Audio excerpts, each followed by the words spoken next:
Okay, so now I'm going to turn it over to you. Introduce yourself and take it away. All right, I'm going to try to share my screen here. And I want to pick the right one so that I can see my notes. But let's see. Can you see? Yes. Okay, perfect. Yay.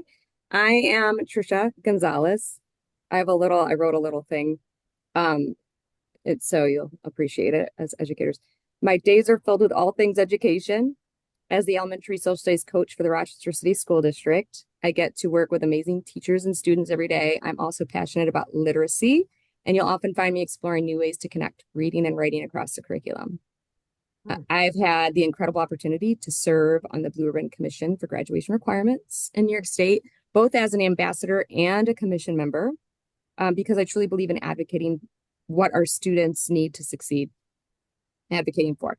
And when I'm not immersed in the world of education, which is pretty much 24/7, you might find me on stage singing my heart out with my ska band here in Rochester. So I love Boston, just so you know. I was a 90s, even though I was five, I'll pretend that I was a 90s ska musician as well with Bim Scala Bim and Bosstones, and we were always in Boston. So, but I'm a Patriots fan because the Bills are very angry about that locally. But yeah, like if I was at my office, you'd see all that. So I'm a firm believer in the power of music, just like I am in the power of a great education. And I'm thrilled to be here connecting with all of you. So super excited. And I knew it was Massachusetts, but as I hear the Boston, I was like, I got really excited. So that's fun. And like I said before, and I'll totally jump through this. Um, we did a lot of investigating in Massachusetts and the stuff that I guess you all have been doing, really, right? So we did a huge deep dive and that got a lot of conversations going. So really, I would say a lot of it came from you all. So that's exciting. So it's nice. And then if you all follow suit and we keep going back and forth, maybe we'll have a really good system in place in just a few years. Well, let me see if this switches. Yes. Okay. So in overall questions, and I'm going to share the slide deck with you so you can have it and run through it. And there's videos and links that I had to create. We'll get into that in a minute, but just to have it accessible to all of our parents, but you'll see. So just a few questions that we were all asking ourselves. The processes you had to apply to be on this commission, right? Did you mean for the slides to disappear Did this it time? change or no? No, it went back to our faces and not It the slide. did. Yeah. No, I can still see it. I can see Oh, it. oh, oh, sorry. That was You me. did? Okay. I You're I was right. clicked like, it on says I'm something. still sharing. Okay. My bad. All right. I have this little tiny mini screen so that I can see you and share. So I'm like, it better be working. All right. So you see these questions. And of course, I put New York State in the background here. Just common questions that you probably all ask as well. So I'm going to read you some of the actual notes from the presentations. So you get the exact message. All right. From start to finish. But the Blue Ribbon Commission on Graduation Measures was formed to support the department in determining what measures of learning and achievement will best serve New York State's diverse student population as indicators of what they know and of their readiness for college, career, and civic life. In New York State, just like the Common Core, just like Next Gen Standards, we have they kept saying beyond college, right? But what did it really mean? And so now they're adding that and civic life, like the world beyond education, even though you're always learning, right?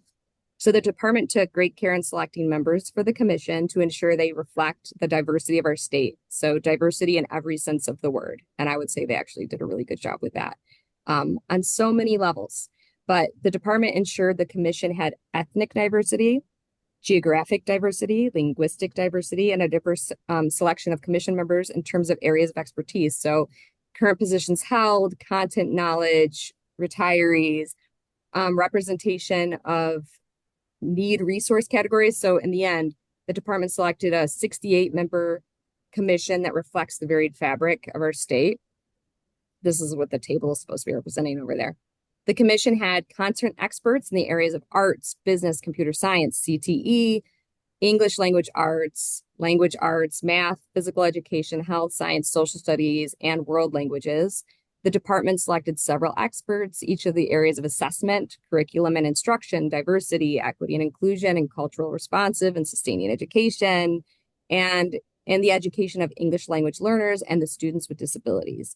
And selecting panel members, the department also ensured that all types of schools were represented, and they really did. So the big five is what we call them: Rochester, Syracuse, Buffalo. The ones that don't have a BOCES assigned is kind of how I look at it. All the suburbs, the city schools to rural schools and everything in between. We had people that had one stoplight in their entire one school, like 32 students for the entire school, right? So rural to urban, suburban, rural. We ensured that every this is them, not me, but we ensured that every category will be represented, including charter schools and non-public schools.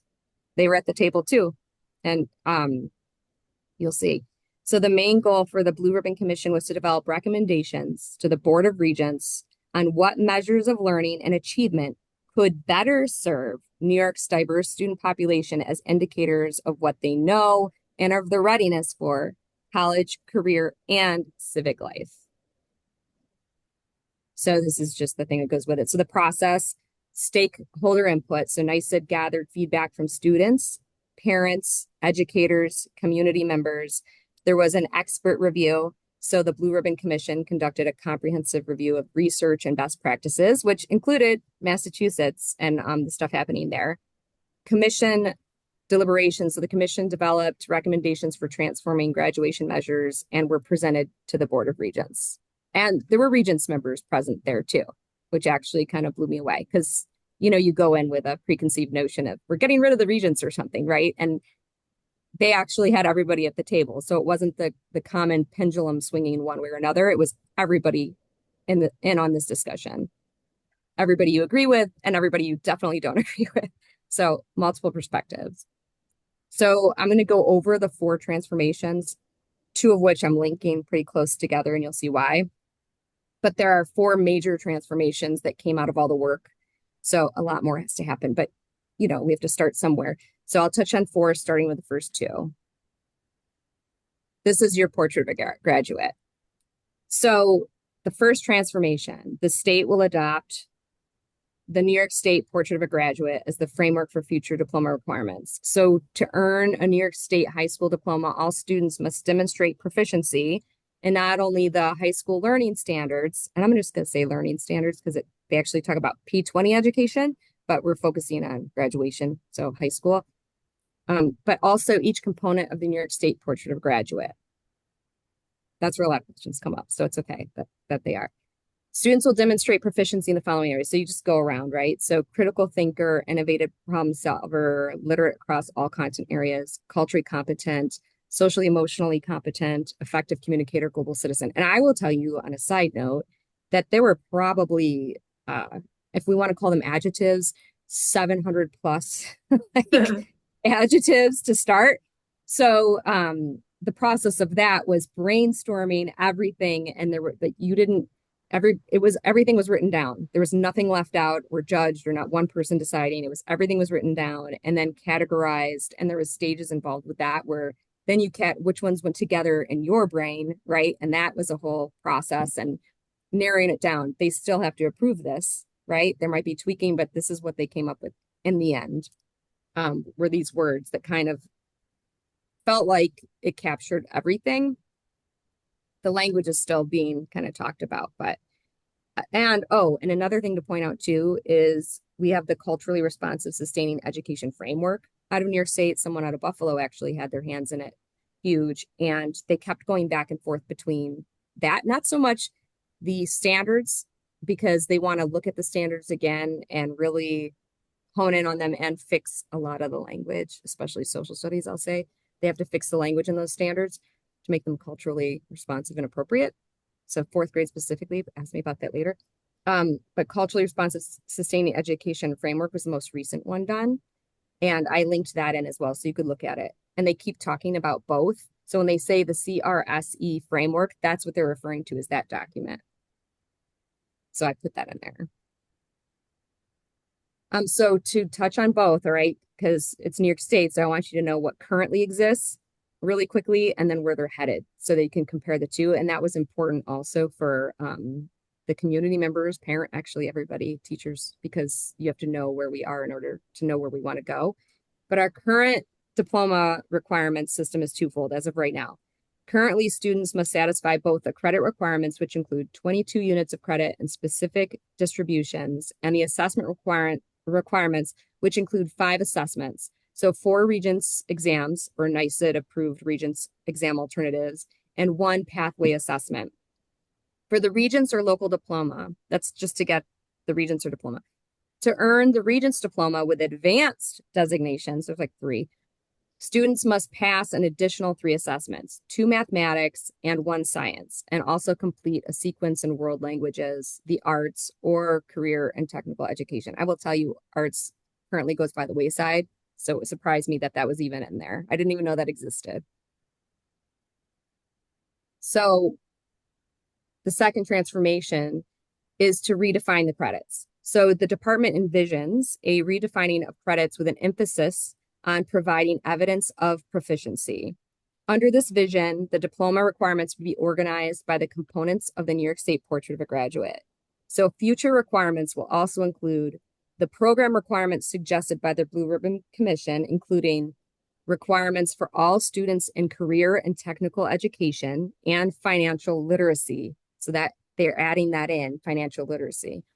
Future diploma requirements will expand upon the ways students can demonstrate proficiency and the learning standards and components of the New York State graduate. Now that's a broad statement, but I'll get into like a little bit of the detail. So under this vision, to earn a high school diploma, students must provide evidence of their proficiency in the learning standards and the components of the New York State Portrait of a Graduate.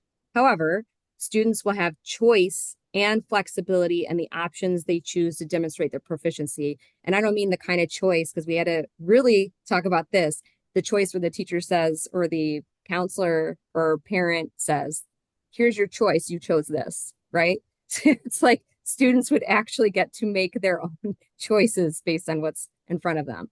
So the goal is to maintain all current options, which came up a lot. So just to touch on it, some kids actually like taking the Regents exams, right? So not taking that away, assuming not all kids like it, but they would have a choice to take it and it wouldn't be forced for graduation. I'm jumping the, page, but many of which are not currently exercised by most schools and districts, while also adding new options to provide multiple means for students to demonstrate the proficiency and the desired learning outcomes prior to graduation. So in addition to the successful completion of a high school course or unit of study, students could demonstrate proficiency by successfully completing approved work-based or service-based learning experiences, capstone learning experiences, dual enrollment programs such as early college, high school, or pathways and technologies, we call it PTech, or NYS approved career and technical education. So the CTE programs, you heard me say, and NYS, New York State Ed. Students could also demonstrate proficiency by earning a New York State credential or seal, such as, and we already have this, but seal of biliteracy or the seal of civic readiness, which comes in our social studies programs right now. Not everybody has that option, only 2 of our high schools currently, but they would still get to have that and it would count for their graduation. Students could demonstrate proficiency in the arts through their participation in arts performing groups. So that would have been very exciting when I was younger. Additionally, students could demonstrate proficiency by passing an approved assessment. So such assessment could include the state administered high school exams, other alternatives such as AP, those are the college ones, right? And IB exams. So right now you can take them, but in New York State, you have to pass the Regents. So even if you're taking a more difficult class and you get an A+ on it, you still have to take that Regents to graduate. So now you would get the credit as the AP and not have to double up on exams, if that makes sense. You would already get that. So as recommended by the Blue Ribbon Commission, the department also plans to allow locally developed performance-based assessments to be utilized by students as evidence of proficiency. So it could be a choice in there. But that would be like sub-level, right? The exams would be sub-level choice, like, I'll show you. So here's an example. Under this vision, To earn a high school diploma, students must provide evidence of their proficiency in the learning standards and the components of the New York State Portrait of a Graduate. Students will have choice and flexibility, right? So let's look at that. On the left, you've got a student who earned the seal of biliteracy, successfully completed a locally developed capstone project, which, you know, there's some kind of civic action that takes place, something that gives back to the community, and then successfully completed an English composition course. So the student is known as, so the effective communicator comes from the Portrait of a Graduate, just so you know. So there's that. Student B over here on the right, successfully completed a digital media communications CTE program, passed the state exam in English language arts, and completed a summer internship for the community newspaper, right? So all of that shows that this student is an effective communicator. All right, so third, current, again, right? The third transformation, our current diploma requirements is twofold. Currently, students must satisfy both the credit requirements, which include 22 units of credit and specific distributions, and the assessment requirements, which include 5 assessments. So 4 Regents exams or NYS approved Regents exam alternatives and 1 pathway assessment. For the Regents or local diploma, so to earn the Regents diploma with advanced designation, students must pass an additional 3 assessments. I feel like I already read this, but it's the same thing. 2 mathematics, 1 science, and also complete a sequence in world language. So you got that already. Okay, so now the third is to sunset diploma assessment requirements. Sunsetting diploma assessment requirements means there will not be a separate assessment requirement for graduation. So while students can continue to use state administered exams to earn credit, they will no longer need to pass the Regents to graduate. I'm just going to say off, like right now, we have, even though I'm elementary, I help out with Regents. We score the Regents. I sort the tests so that they can fill out and score the Regents. We have kids that have taken one of the tests 6 or 7 times. And they write notes like, I'm not passing this. I try my hardest. Like they will communicate on the test and they're sitting for these tests 6 or 7 times and can't graduate because of it. And they're amazing students who do amazing things, as you know, right? So the state high school exams will be one of the many options students can use, but they wouldn't be forced. So right now, and I have no idea what's happening, that's going to be a note in a second, but currently we have the ESSA requirements, right? So to satisfy the ESSA requirements, state high school assessments will still be administered. The decision also sunsets the +1 assessment or +1 pathway requirement. Again, students can use these options, such as successful completion of a NYS approved CT program or earning the seal of civic readiness to satisfy diploma requirements. But a separate assessment requirements, it's not required. So here's the little note. It is important to note that the implementation of these changes is contingent upon the current federal administration's policies and actions regarding the Department of Education. If there is no ESSA, you have to figure out what you're doing. If there is ESSA, you have to figure out what you're doing. So everybody's kind of, as you are as well, waiting. Yeah, so this is that's the current system, is the 3 diplomas. So that's what it looks like. Sorry, I should have put that slide already. So fourth transformation is that currently students can earn one of 3 diplomas, the local, the Regents, or the Regents with distinction. So under our current system, districts can add local requirements beyond. Oh yeah, that's another thing. So different schools within the same state, right? So they can add local requirements beyond what's established by NYS. So they can actually withhold diplomas from students who do not meet those requirements. For example, some districts require all graduates to complete a specific number of hours of community service, while others don't require any. So while this is not a state diploma requirement under the current system, districts could say, you only did, I'm going to make this number up, but 200 hours. So no, you don't get to graduate for, until you complete them all. While you've got a kid down the street in a different district that didn't do any and they get it. So moving to one diploma. So the final transformation aligns with the first recommendation. So it's like comes all back. So future diploma requirements must result in one New York State high school diploma. And I cannot even tell you how many arguments came over this. So providing the New York State high school diploma supports more equitable opportunities for all learners and for our graduates. This will sunset the local diploma, and advanced designation would just become like a seal or endorsement. Like that was kind of like the compromise at the tables where like, can we still add stickers? Right. It sounds silly, but it was like, yes, you could still add stickers, because if you have students that are doing more, they want it to be recognized. So like you could still give them little tassels or, like trying to talk about it. But the fact that you have all of these different diplomas is like, just if you meet your requirements and you have choice, one diploma, you graduated, right? It doesn't mean one's less than the other. There's like this hierarchy system that is currently happening right now. And because you're in Massachusetts, but like the regions aren't even recognized anywhere other than New York State.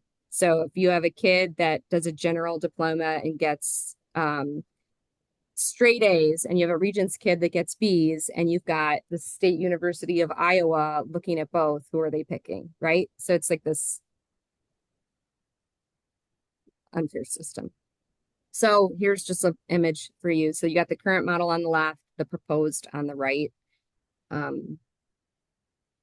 So 3 diplomas, 2-fold system, districts can add and withhold. And on the right, you have advanced, becomes 1, like it's a sticker, you have 1 diploma. You have evidence-based system. So you're talking about your backwards planning, your projects, but not just like, we do have consortium schools in our district, and I love them. But I will tell you currently, there's some where a kid does, I'll say, a presentation, and it took them 2 weeks to put it together, right? That's not going to be your giant project, right? That might be a part of your project, but there's going to be more to it than that. So just making sure that your baseline is, I could take a test, or I could do this really amazing thing that goes back to the community and makes a difference in my life and sets the stage for where I'm going next, right? So that's the bigger picture. This is their cute image there. So then we moved into, after this, right, the theory of change.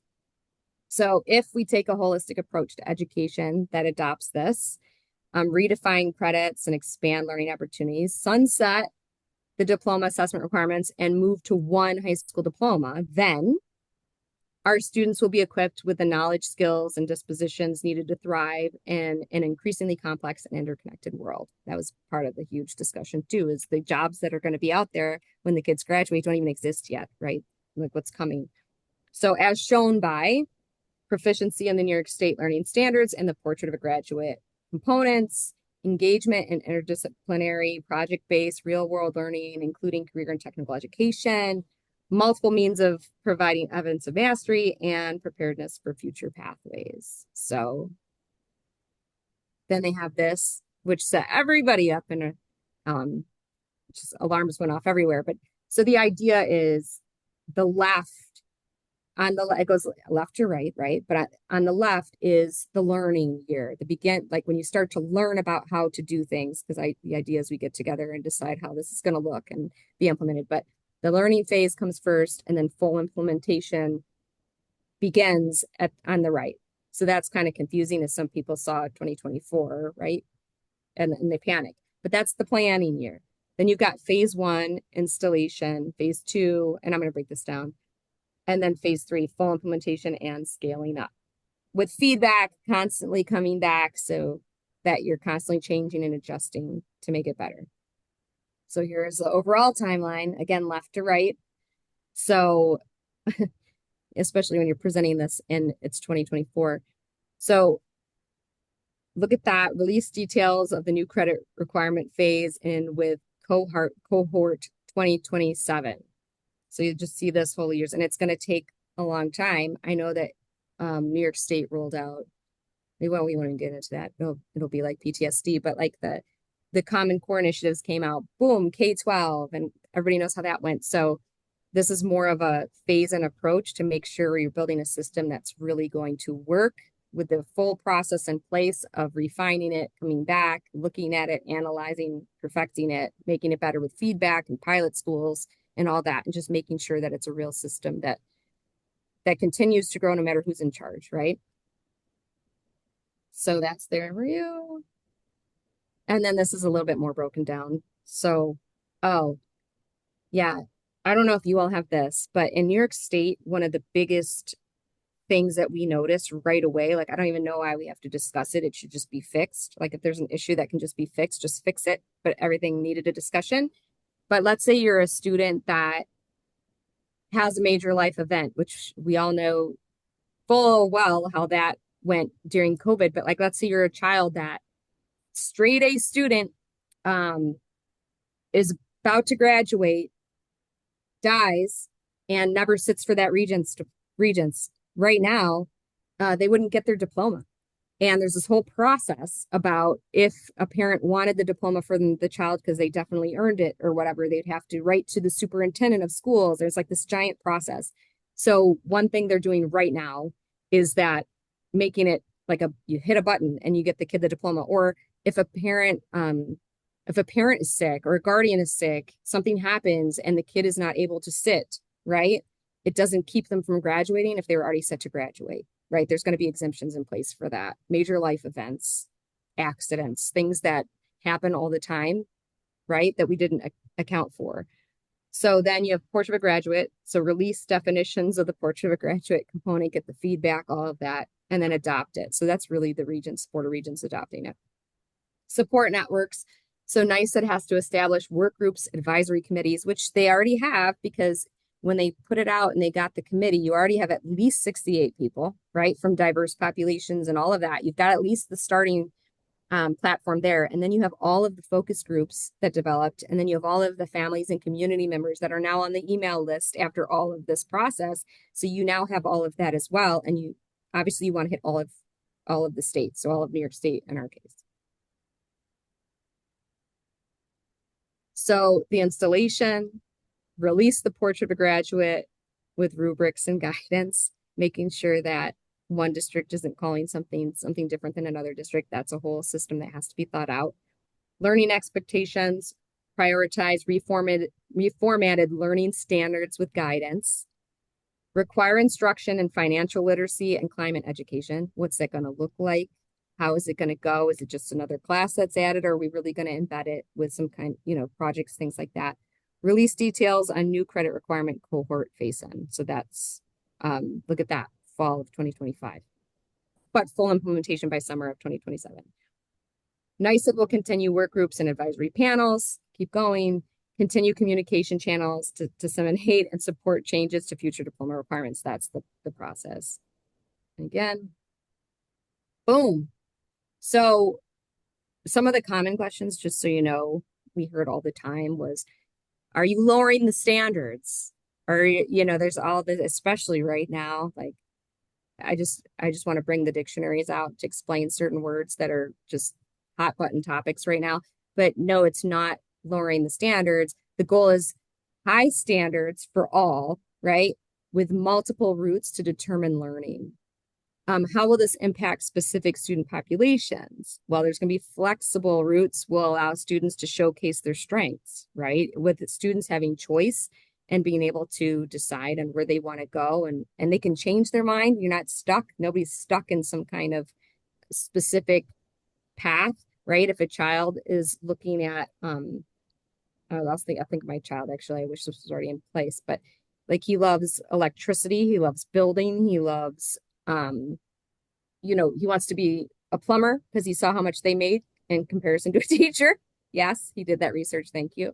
And he wants that. So he's looking at the CT program through BOCES and being involved, but he might not like it when it's done, or he might be certified by the time he gets out, but he will continue to go to school. He's a high school student and he'll have these different experiences that'll help him. And then he would technically be able to get credit toward graduation with that and, give back to the community.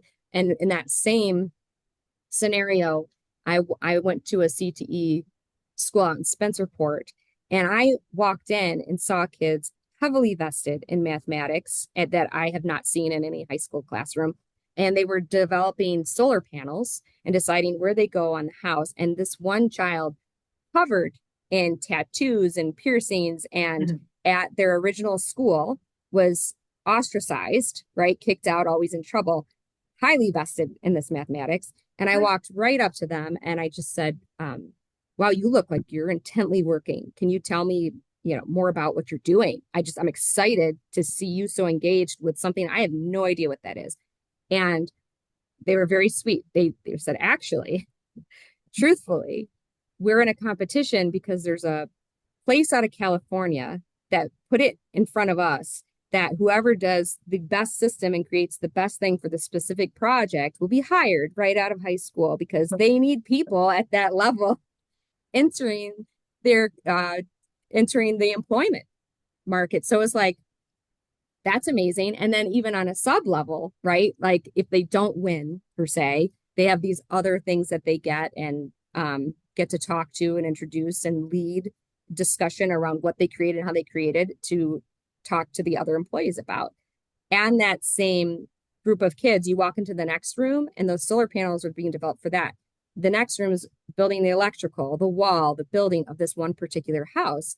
And this school, how they make their money to get the materials, it's not from the state and it's not from our federal government. I know that's shocking, but they basically sell the house that the kids create. So you have plumbing, you have electrical, you have drywall, you have the framers, all in different groups working on a house throughout the year. And depending on how far they get by the end of the year, that house gets auctioned off. And then somebody in the community buys a piece of land and the house gets put on that piece of land. So think of the impact there in the house, by the way, in our market. And Rochester, I think, is a little bit cheaper than Massachusetts currently. It is starting to catch up. I think the house went for $87,000 because it's not for profit. So the money goes just to buy the materials for the next set of students and the next house. And the houses all look different. So just like you just think of the impact there, and then all of those children end up with their certifications so they can start to do those businesses as a side job, their main job, or whatever they want to, however they want to do it. So just something to think about there. And then, and then the timeline is all there. So now let me stop sharing, because I know that was a lot, and I promise I'm sending it to you so you can look through it. And I do have thank you. Thank you. website. Maybe I'll stop. Should I stop recording? I'll keep recording in case there's interesting questions and answers. I'm sure everybody has a lot of questions. So people want to raise their hand, or their virtual hand, or their real hand, if they have a question. Doug? Yeah, I have two questions. One has to do with what is the impact on teacher education programs, and how is that brought into this conversation? Because you're asking teachers basically to function differently. And you may be looking for different people to be teaching, given what you're asking. So I'm wondering how that has worked into, or whether it's worked into, the thinking so far. And my second question is that ideally a K-12 system is informed by what you want for a graduate, but it starts with preschool or kindergarten and building on where you want to go. And so is that at this point part of the planning, or is that to come now that you've kind of narrowed down, if that's the word, what you want your graduation sequence to look like, then working back to what does that mean for kindergarten and so on. So thanks. No, and I'm elementary, right? So that has been like, I'm selfishly focused on that each time. And one thing that stood out the most was they kept saying, and it's kind of like a caveat, or it's like I don't know, when you see those commercials and you got to read the fine print, it keeps coming out like that. They keep saying P20 education, P20 education. And then in my district, and I saw that question in the chat, so I can answer it all at the same time. Specifically because our district is so huge and I just have to be involved. Like, that's how I got involved in everything. But in order to because I'm totally team kids, I am kid focused. I just want what's best for children. So I'm a huge advocate that way. But yeah, so P20 is what they keep saying. So even when we put on these, and I can help you all with this too if you win you get this far.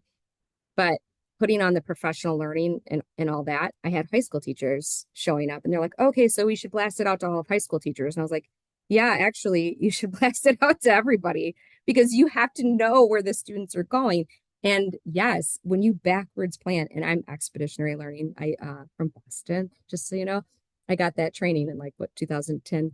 But I love EL, but it's all about backwards planning, cross-curricular resources, cross-curricular connect. You have students all day in elementary school. It's not supposed to be siloed, right? You can't just show up in ninth grade and know how to interact with another student. And right now, right, with the technology and COVID and all of this, like teaching them how to be 6 feet apart, you see the impact, you see technology impact, you see all of that. So they have to know how to interact with each other that look like, sound like them, and also that don't look like and sound like them. So you have to start that in pre-K. So they will have to be looking at all that, including the standards. And especially when you're talking about Portrait of a Graduate, I could name a specific example for a kindergartner to show that, right? And you can't just do one at a time. You're going to have to look at multiple ones as much as you can, right? And really do them well. Like effective communication doesn't start in ninth grade. So there's that. And standards will be next. I do know they're highly focused on high school first because that changes more obvious and feels more abrupt. But they're going to, it'll be simultaneous no matter what they say. That's what's going to have to happen, is bringing it starting at pre-K and not just buying a random curriculum, right? Like really looking at it as a district and across the grade levels and multiple teams, which will be harder in a district like mine, honestly, but there's that. Your first question, that came up too with the teachers, and that's also a panic, right? Especially in a district at, I don't mean to put down Rochester. I love Rochester, but like every 2.5 years, every 19 months, we have a new superintendent. Every 2.5 years, we have a new curriculum. It's always either Pearson, McGraw-Hill, whatever, all the big names. It's always a different curriculum. There's always this learning curve. So in my district alone, they're like, what? Like they just like, it's like a very toxic relationship with curriculum and change.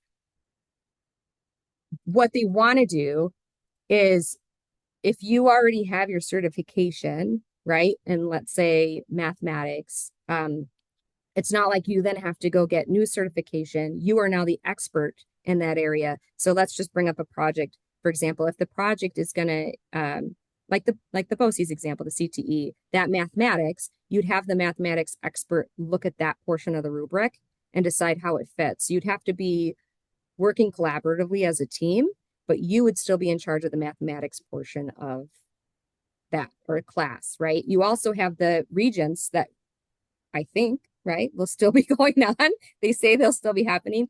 So you still have those courses as well where those tests exist as of right now, right? This all could change, but it wouldn't be like all of a sudden someone has to change what they're doing. I think what I see, and this is personal opinion by all of the feedback and the conversations, is they would have to hire more counselors, really, to really make sure that they're looking at choices, having kids come in to talk about their choices. They're going to have to look at your superintendent's conference days differently. They're going to have to look at any time you have people in front of you, how we're going to utilize that time for the, for teaching and the professional learning and stuff like that. Because there's going to be a giant learning curve, especially because there is no one that has learned this way or graduated this way. So, we still have lecture style teaching happening. So it's a huge ask. And I think it's going to take a lot of work that hasn't even been figured out yet.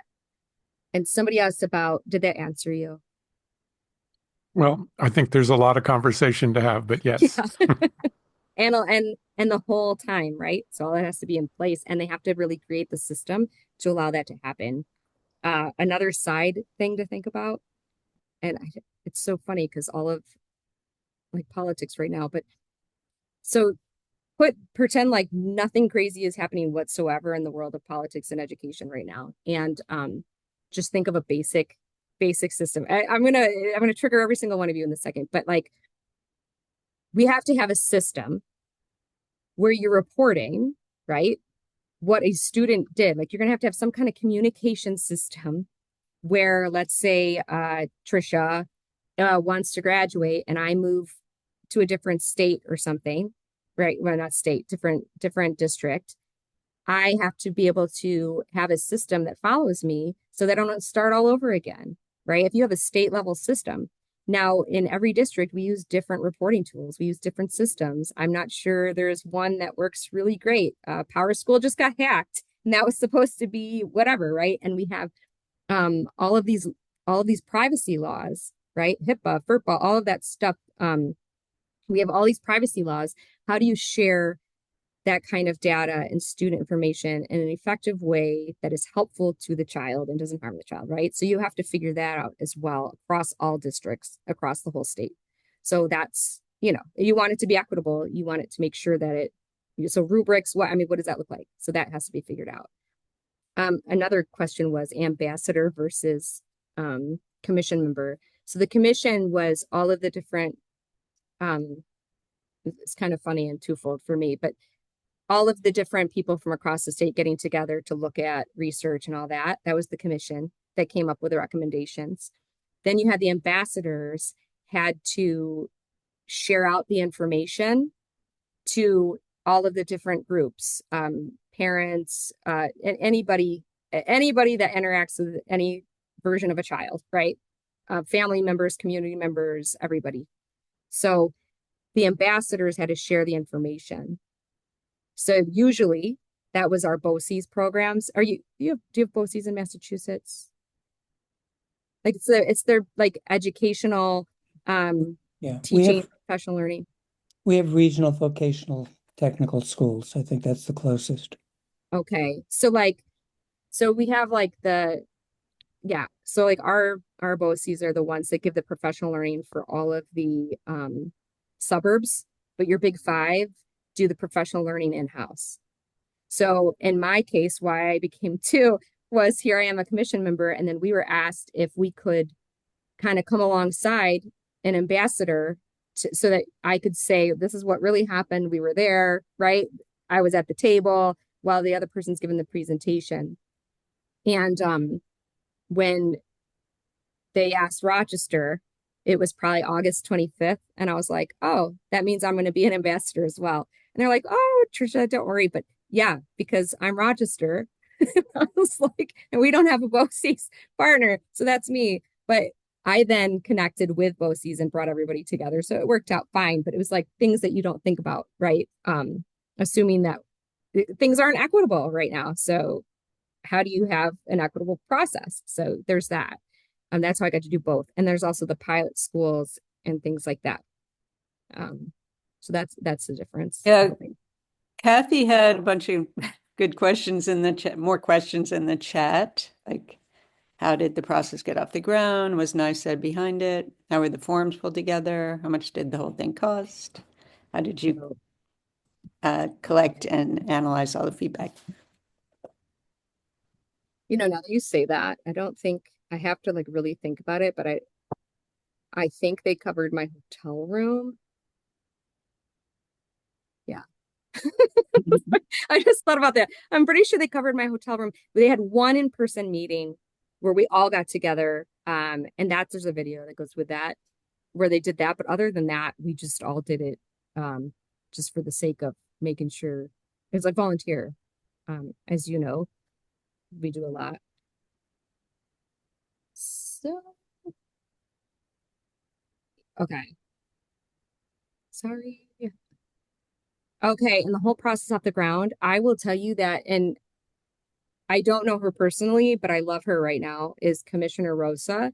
I will tell you that because anytime, I just feel like she's got her heart in it. I could be completely wrong, right? I don't know her personally, but all of my experience so far is, and what she says and how she says it, her and the team that are currently in charge of all things New York State seem to really have students first and at the center. It's the first time I've been teaching for 20 years in the Rochester City School District, and is one of the jokes, which is not funny, is I show up at New York State meetings. I do a lot of work, and they'll be like, "Hi, Tricia.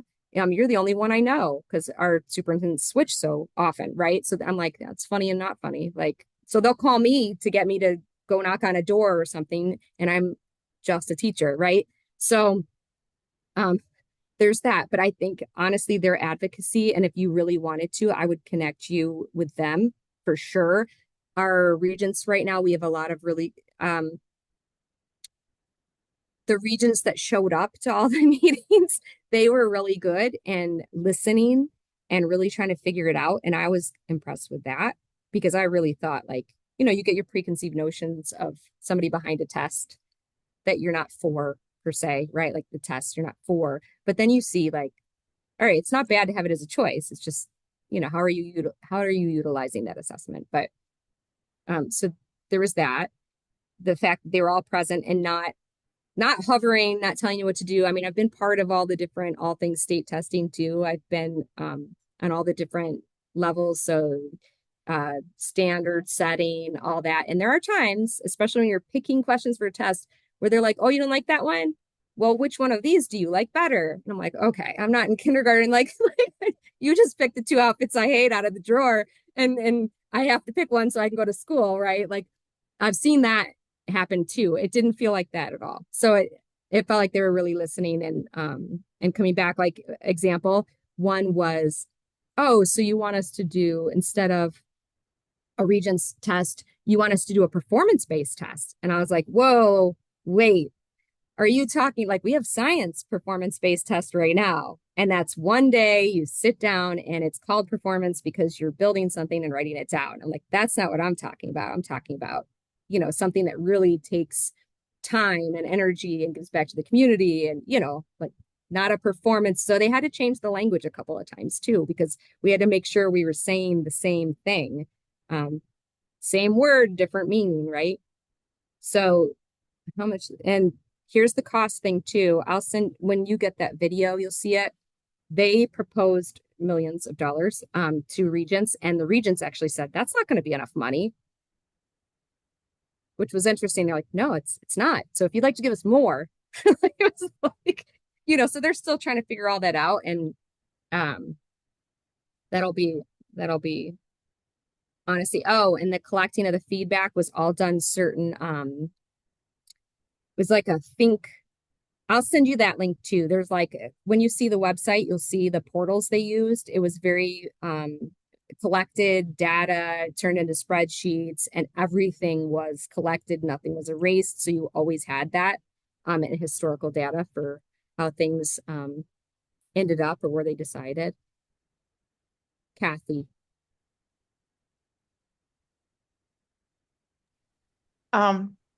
I should let someone else go if they want, because those are all yours. Okay. But I will just say in my own defense that they weren't all coming from me. They came from a committee of us who met earlier and brainstormed some questions. But I guess, and I'm going to have to sign off in about 5 minutes, but it sounds like you in New York were working in a more friendly, supportive environment. And we're working in a pretty hostile environment, oddly enough, liberal Massachusetts, ha ha ha. So and we're trying to, our governor and legislature is moving forward with a kind of commission to do like what I would say a snow job on this.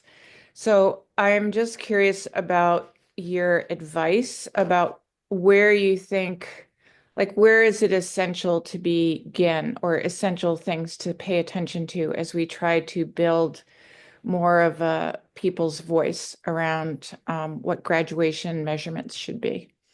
All right. So I feel like I'm a nice person, so it sounds like everybody was nice. It was not the case, but I will tell you, like, so I love that you said that. No, I will say that nobody will remember what table I sat at, but in particular, all right, everybody in New York State knows that change needs to happen. Which way they decide that needs to happen, that's varying opinions, but everybody knows that whatever's happening right now is not working. Like everybody's in agreement with that. And then it's all over the page of what should be. And if you yell at a kid, maybe they'll just figure it out. But I think having that, making sure that you have representation of every single possible anything you can think of was huge. And they made sure also there were different people at the table, and I could ask, I wonder if they would tell me, maybe I could put you with them, like how they actually chose the groups without knowing people, right? Like how did big five, rural, suburban, parent, there's a student at every table. There were charter schools, right? Like making sure there was varying voices at the table. I'm not sure how they did that, but definitely, like, I'll give you one example. There was a table I was sitting at and I was going to lose my mind because the amount of my biggest, well, I shouldn't say that now. I would say before, my biggest pet peeve would have been somebody saying kids can't. I'm like, you can't, maybe, right? I still don't agree with that, but don't say kids can't. Like what? So that whole like deficit lens, especially as you're talking about making change happen, there was a lot of people you could tell that their bias was if you get rid of the regents, then there's nothing left. How are we ever going to assess kids, right? Like if there's no test, what now? That sounds familiar. Yeah, right. And we can't dumb down. I mean, literally the language was, and you're like, why are you looking at it like that? Like and so I kept bringing up examples of straight A students from suburbia, right? That go into a college that mom and dad are now paying for, right? Or what have you, and they're not able to take math because they now have to pay for remedial mathematics because they weren't ready, right? Or they drop out by sophomore year and they got perfect scores on their SATs and ACTs, right? Like this is literally impacting everybody. Or you've got kids leaving college making $98,000 a year in an entry-level IT position. And I kid you not, this is a real example because, you also get the local companies, all different types of companies to talk about their new employees and what they're showing, what they see they're not prepared for. But you have to write down every 15 minutes what you have done for work in this particular job. It's a local company. And the kid, $98,000 a year, wrote waiting for work for the first 2 weeks. They had a PIP plan and all this, right? And one of the employers, I said, well, as a teacher, can I give you some advice? I'm like, why don't you make a chart of what needs to be done, have them fill it out? And they looked at me like I was crazy. And I was like, well, do you want a good employee or you just want someone to yell at? Because that's what this person's going to need in order to get, to do what you want them to do. You have to communicate that. But it was very interesting that this person that graduated straight A's out of, I don't remember what school it was, but it was like Yale. Okay. Waiting for work. Yeah. And they eventually got fired, by the way, which is sad, but they're 20 years old and they will find another job. But that is not just one kid. That is like this entire generation currently, according to all of the local companies of what's happening. Right. And they want kids that are ready. So there's that. And making sure that you have protocols in place for discussion was huge. Oh, on a side note, the one person at my table said something that was like, I'll say so not nice that the student at my table got up and ran out crying. So then I went out after the said child and brought her back in. And I said, listen, that's not okay. And I will be your support person. We will, but we need your voice at the when you feel like leaving and quitting is when we need you more. And she came back in and sat next to me. And Commissioner Rosa, what stood out to me was she saw the whole interaction and she looked at me, she goes, and I gave her like a nasty look because I was so mad of the whole situation. And she looked at me, she goes, and that's why you're at that table. And then she just walked away and I was like, ugh, right? But I was like, oh my gosh. And that was this, I think the most extreme table that I could have possibly been at in terms of just negative Like, I don't know what happened in that person's life to be so mean to a child. But I was like, really? And at the end, when you share out your ideas, the ideas that they agreed to share out, I was totally against. I didn't like any of them. I was like so mad. And in my head, I was like, I really hate the system. Like, because this is where I was sitting, right? That was my perspective. I was like, I don't agree with any of this stuff. I can't, they wanted to add more regents. They wanted more testing. They thought, it's like, it was like the opposite of what we were trying to do. And I was like, is this a joke? Like in my head, and I was quiet and proper, but I was like losing my mind, wanting to leave. And when everybody shared out, I noticed that the people sharing out at all of the other tables said everything that I wanted to say. And I was like, oh, okay, this is just my table.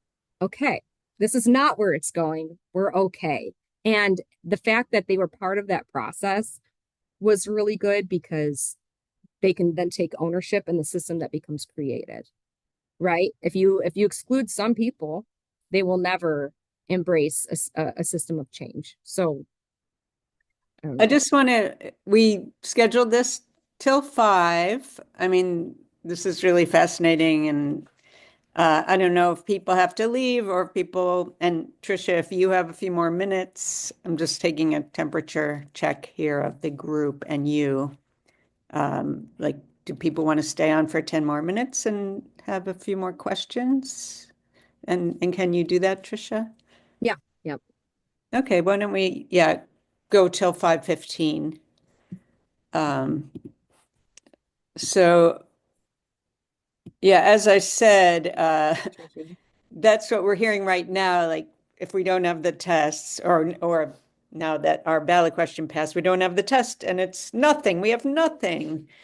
And these are some of the members of our State Board of Education who are like, now we have to do something to fix this horrible problem that we have because the voters voted to get rid of our graduation tests. But I was curious, like, what was the discussion among the Blue Ribbon process about Massachusetts like, if you could characterize that without. I would have to find it because there was all of this documentation and everybody kept saying, what did you look at? And I kept saying Massachusetts. It was so funny because I think that was it, maybe even was the stuff that was coming up on the ballots. Some of the work too that Massachusetts is doing in the public school system. You have a lot of things already in place that we could kind of look at. Like we have consortium schools in New York State. They're not, I mean, they could be doing better and they are better than other schools, but like, right, you can't just all of a sudden copy that because they still have a lot to, because they're still not ready for college or a career, right? Some of them. So, but we looked at that. We also looked at other countries. Here's another thing to think about too. Some of the stuff that we literally looked at everything because there were huge groups that were anti whatever, and some extreme or the other would come up with, stuff that was pro what we were doing, stuff that was completely anti what we were doing.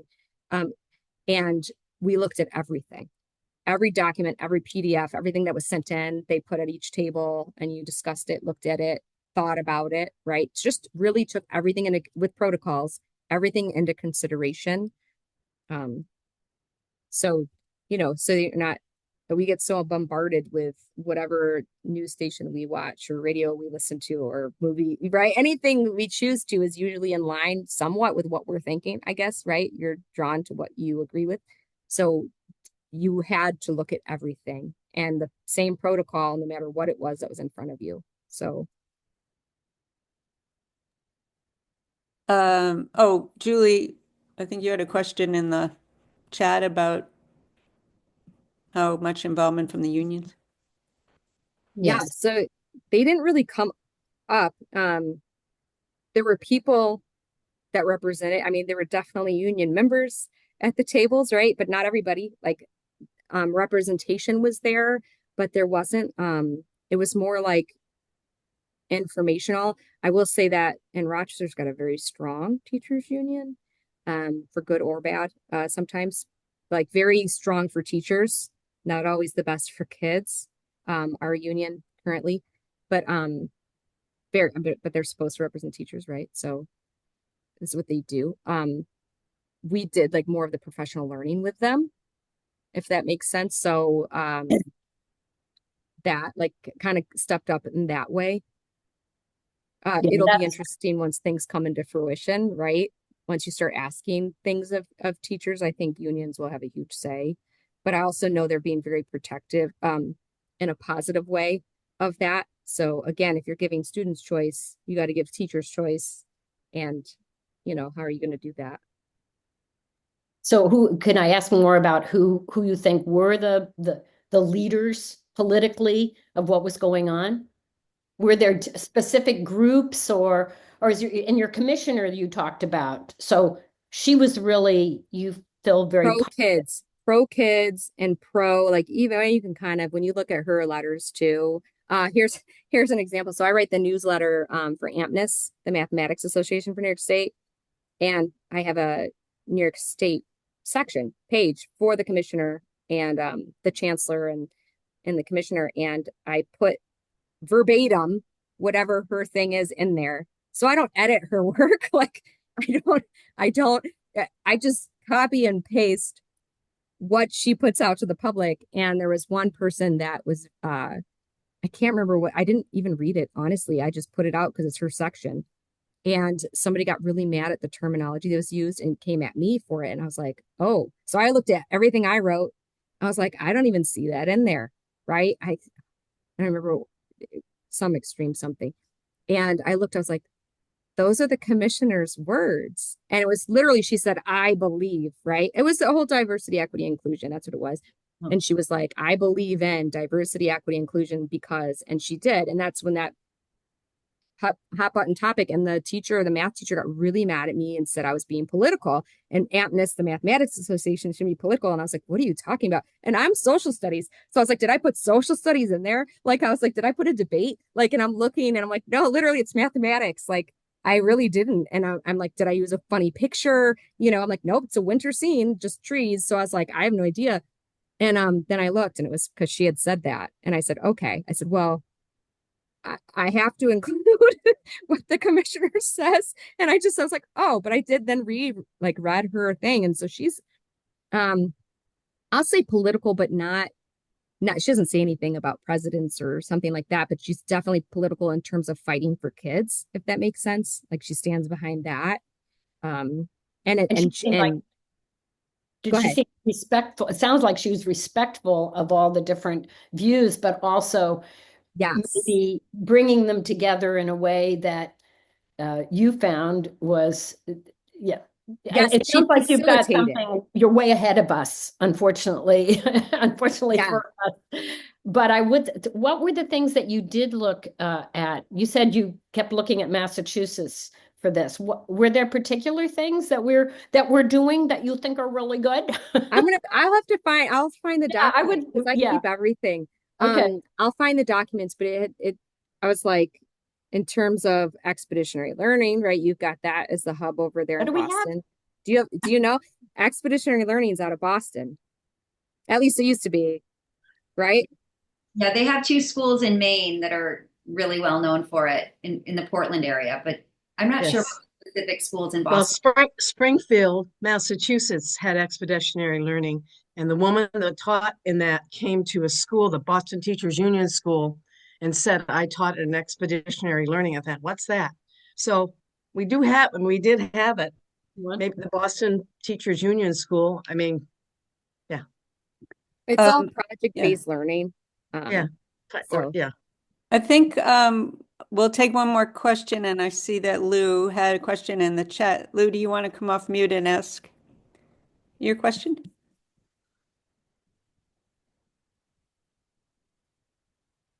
Sorry. So it's already been mentioned that our state leaders were skeptical if they're supportive of an open and transparent process that involves getting feedback, as you described in New York, from a wide array of different people that were representative of the state, and then actually using that data to make recommendations and translating those recommendations into action. Mhm. So I want to know if you have any suggestions for us. As people said, we don't seem to be as far along as you mentioned, at least in terms of your commissioner and how supportive she was. And she kind of guarded the process to make sure that it was ethical and lived up to the initial understandings of what was going to take place. We may not have that type of leadership. So what's your suggestions for us? Play defense? Can we build in safeguards? What should we forget about until we have different leaders? What should we do? I know that's always hard too. Is that if you create the system, right? Especially when you're, I mean, it's so funny because feedback's not scary, right? Unless you do it publicly in the moment, maybe, right? Like, but when you're gathering it and you're collecting it and you're analyzing it, I mean, depending on the team that they still picked a diverse team for really doing that and then putting it back out, right? Like I'm sure that there was a lot of stuff that came through, like, because we didn't see what was at every table, right? But we did get to then sort and organize things that we thought were common themes or ideas. But having that safe environment, I will tell you, like, especially, I mean, it doesn't seem like a lot, but it is a lot of people, but 68 people, like when we were present at the one meeting in Albany, there was a touchy thing that happened. It was one, you had to, I mean, for me, I'm a teacher in a public school system. So from my lens, I was like, okay, it sounds funny. I would never do harm on purpose. I have no political agenda. I'm not running for office. I'm not, like, like I really just want what's best for kids. But that doesn't mean that that's everybody at those tables, right? And there are different people that represent different groups. So I don't even know what the group, they were very good about it, actually. I don't know what the group is, but you do sign something that says, I will be part of this authentic process. I'm not reporting information on the sidelines to somebody else. Like they were very clear as getting feedback and questions, and this is what you can share. And then we'll share the process later, right? But in this moment, we want you present and you're not, like I didn't give you whoever's name that was that, or even tell you exactly what they said, right? Just they had deficit lens. But like in that moment, there was somebody that was part of I don't know, it was like I guess it's a for-profit company, maybe. And they had an idea and they wanted to sell it to the state, right? I mean, you have all of these different for-profit companies that are be like, oh, I have a financial literacy program or blah, blah, blah, right? They want in on this. It's a moneymaker if you change something. And there was someone present that like presented, like all the documents were at the tables and all of a sudden another document showed up because that person was handing them out.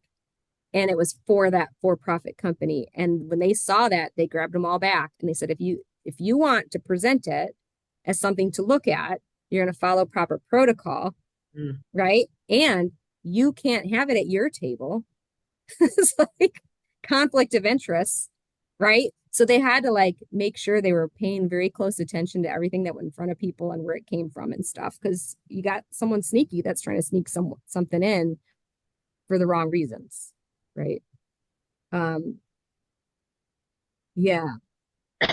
I mean, so they did do when they held the different meetings for feedback, they did address all the businesses. Like they had different questions for different groups. Like you're not going to ask them teacher-based questions if they're not teachers, but then you are going to ask teachers, what do you think about changes? Are you teaching something? Or you'll see the questions on the website I send you that came out, but they were different for different groups, public versus should say community forums versus teacher forums, educator forums and community forums is what they were called. Just slightly different questions and feedback, but it made sense. And then asking the All right. business. I'm conscious of your time Thank and you. everyone's time, but this was really great and helpful and interesting. And thank you so much for sharing with us. It's really helpful. And thank you for sharing your email if we want to get in touch with you and follow up. Yeah, and any questions, and I will send you the slide deck. I'll make sure, I think I hit back a couple of times on it when I was supposed to be going forward. So I was like, oh, I'm reading the same thing again. Ignore that part.